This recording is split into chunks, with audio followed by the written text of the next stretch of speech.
ito po yung mga gamit ko. Parang konti-konti parang yung gamit ko. Pasensya na medyo, yung mga gamit ko, pasensya na medyo magulo. Of course, ako lang yung magulo dyan. Pipiliin ko so kukunin ko dyan kung ano yung mga gamit na dadalhin ko sa Seda Century Hotel. Alright, so, yan. Hello there! Welcome to my vlog! As you can see, I have here my maleta. This morning, or today, or this time, I will be packing up my things since, you know what, you have to congratulate me.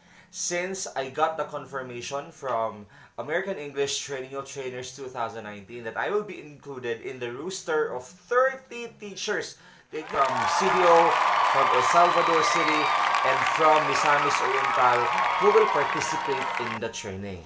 So grabe, I am so excited now.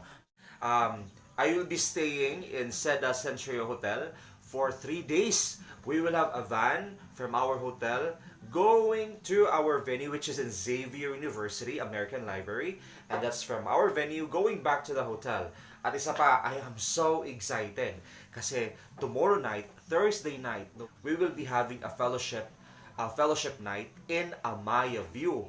Actually, narinig ko din yung Amaya View eh. Kaya lang hindi ko pa talaga alam kung saan yan.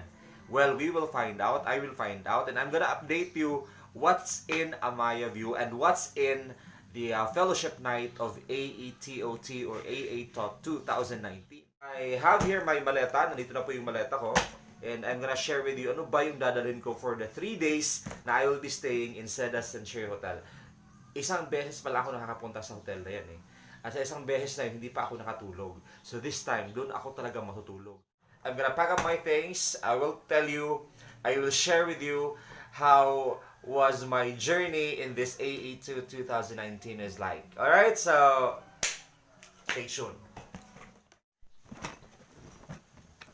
Sa tagal ng panahon na hindi ko nagagamit yung maleta na to, hindi ko na alam kung paano ba siya buksan. I am having problems with my storage. So parang hindi ko na matatapos yung video na to. But pagdating ko dun sa Seda Century Hotel, I will be showing you ano ba yung nadala ko. Okay, ano ba yung mga gamit na dadalhin or nadala ko para sa 3 days na training of trainers na yan. Alright, so see you there. Bye!